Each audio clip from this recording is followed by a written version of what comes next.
guys, it's Ashley. Welcome back to my channel. As you can see by the title of today's video, today I am doing another Letterboxd recap video. It's been a super long time since I've done one of these videos, and this one's actually going to be everything I watched in both March and April. And just a heads up, I don't think I watched a lot of stuff in March and April. We moved in March and I've just been super busy with like house stuff. However, the stuff that I did get to watch I think was really good and I wanted to share with you guys. Plus I just really miss doing these types of videos. So yeah, let's get into it. Alright, starting off the month of March, I remember when I popped this Blu-ray in my player, I was like, I just want to watch a comfort movie tonight. So naturally, of course, I gravitated towards Slumber Party Massacre 2. I feel like I've mentioned this movie in some way on my channel before, but I don't know if I've ever actually explained my deep love for this gem. I love this movie. It's nonsensical, it's an absolute mess, but it's got an all-girl band, disgustingly awesome exploding pimples, and the coolest driller killer ever put on screen. I love the first Slumber Party Massacre, but this one has my heart. I feel like you either love it or hate it. Fortunately, I love it. I can rewatch it at any time, and yeah, I really need to cover the Slumber Party Massacre movies on my channel because I feel like that would be super fun. But yeah, Slumber Party Massacre 2. Let's rock. So next film I watched in March is a film I can't believe that I've never seen before, considering I'm a huge fan of the director, Sofia Coppola, and that is Marie Antoinette. Dalton and I caught this at the Draft House and it was such a beautiful first time viewing. Obviously, I adore Sofia Coppola. The Virgin Suicides is one of the most important films from both my adolescence and early adulthood. I always had been interested in watching Marie Antoinette, but it just always somehow eluded me until now. And let me just say, one of the most beautiful films I've ever seen in my life. Kirsten Dunst is incredible as usual. I adore the set design, the costumes, the soundtrack. I had no idea The Cure was going to be featured so heavily in this film. It was such a nice surprise. I give it 4.5 stars. I really want to get the Blu-ray so that I can rewatch it religiously. Okay, next film I watched in March was Anora from 2024. Best Picture winner, Anora. This was a film I was only slightly interested in watching when the trailer first came out. Obviously, I knew Mikey Madison was the lead. We know her as Amber from Scream 5, so that definitely intrigued me, even though I hated Amber. And then after the Oscars, it just kind of piqued my interest even more, so finally ended up watching it once it hit streaming, and I actually really enjoyed this film. I was a little worried at first that I wasn't going to. I've only ever seen one other film from this director, but I enjoyed that one. But I was definitely gripped pretty much the entire film. I do think Mikey Madison deserves all the praise. She's just irresistible in this, so I give it 4 stars. Definitely one I need to rewatch. Next film I watched in March was another first time watch, and that was We Live in Time from 2024. This was actually Dalton's idea to watch this film, so thank you, Dalton. This was another one that I wasn't too interested in watching, and if it hadn't been for Dalton wanting to watch it, I probably would have never watched it. I mean, it's just one of those movies where you know going into it that you're not going to come out of it with a dry eye. And I recently had to go through a pretty significant loss, and this film has themes of loss. It was a little tough to watch at some points, but I'm glad that I watched it. Florence Pugh was great as usual, and yeah, I gave this one 4 stars as well. I'm not in any rush to rewatch it though, but still very good. Alrighty, next up we have some David Lynch. Me and Dalton caught Mulholland Drive at the Draft House, my 3rd time seeing it on the big screen. What can I say? This is my favorite David Lynch film. It is mesmerizing from the second it begins to the second it ends. It's sexy, it's funny, it's haunting, it's my kind of love story. It's just super important to me, and I really want to cover David Lynch stuff on my channel, but his films are so important to me that I want to do it right.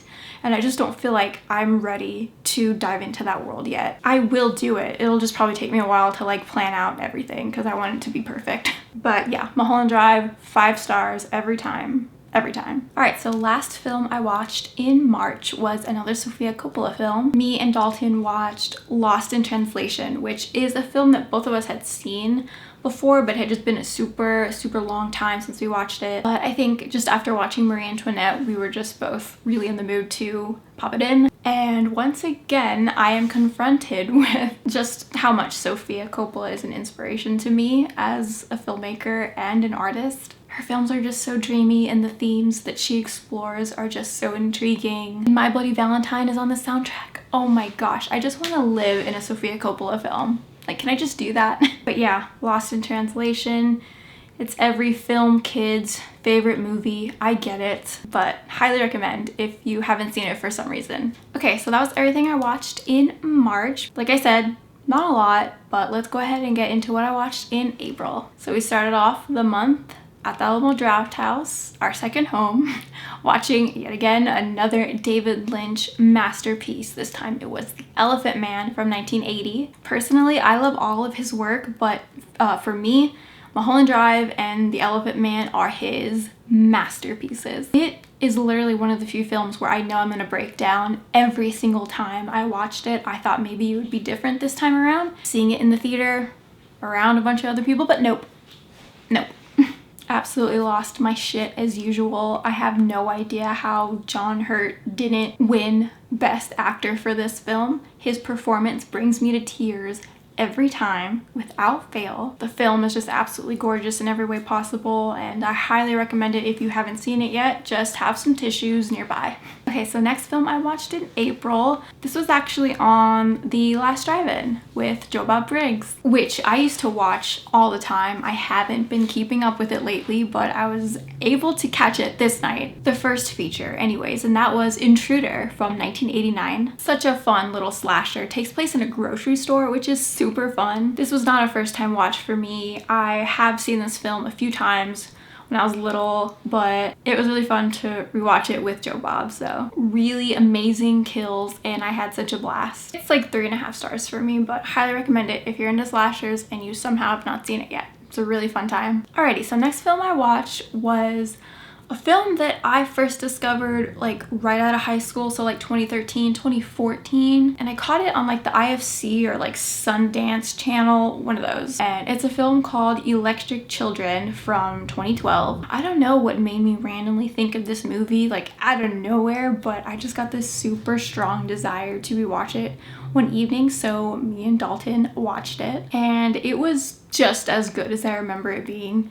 I don't want to spoil the plot or anything, so I'm not going to talk plot too much, but it has Julia Garner, Billy Zane, Rory Culkin, and it's just a very beautiful coming of age type film. Has a really good soundtrack, and it's just very striking and touching. Highly recommend if you're into kind of more lower budget indie type films. Okay, next film I watched was actually for the channel. You guys haven't seen it yet, but it is coming soon, and that is Smile from 2022. Yeah, I'm not going to say too much about it because my reaction video is coming soon. Patrons have already seen the full-length reaction to it, but briefly, it's a very solid horror film, so I really enjoyed it. Look out for the reaction. Alrighty, so next film I watched was kind of random. I had seen this film come up on Tubi, and the cover intrigued me, so I added it to my watch list, and one evening I had some free time, so I decided that I would give it a shot, and that is Drive-In Massacre from 1976. So a very early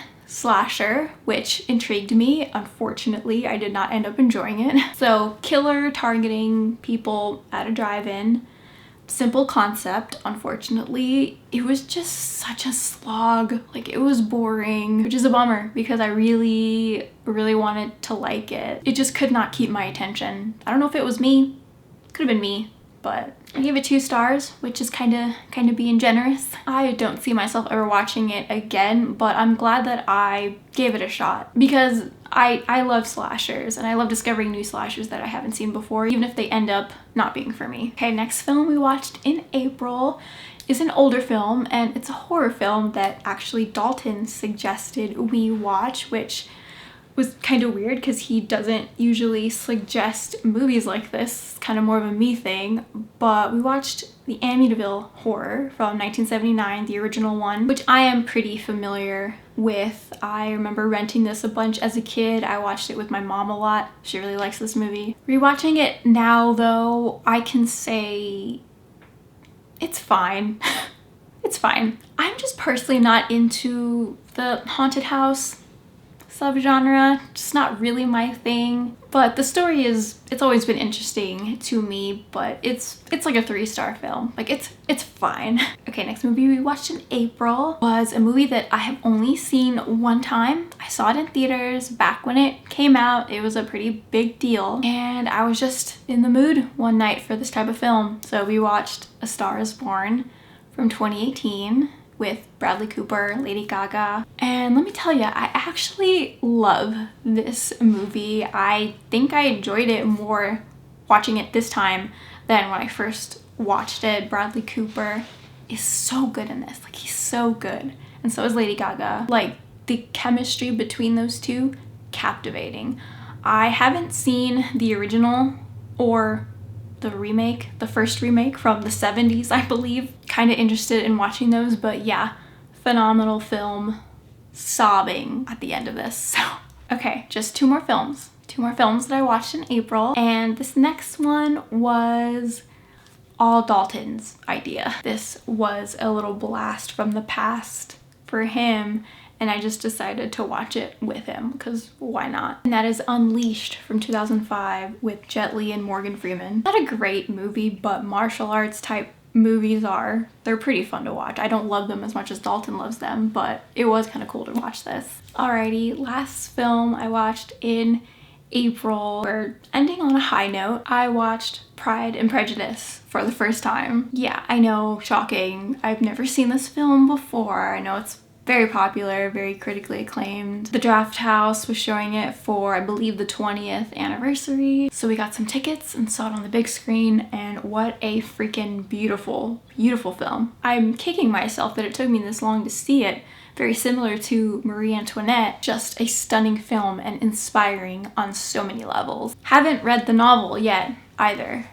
I know, I'm a loser, but I think I still have time. I'm fairly young still. I still have time to read Pride and Prejudice. But yeah, kind of obsessed with this film now, and it was very beautiful to experience it on the big screen. Okay, you guys, that was everything I watched in March and April. Like I said, not a lot, but a lot of really fun, great watches. Please leave a comment. Let me know what you guys have been watching. Let's talk about movies in the comments. Check out my Patreon if you're interested. I do full-length movie reactions and album reactions over there.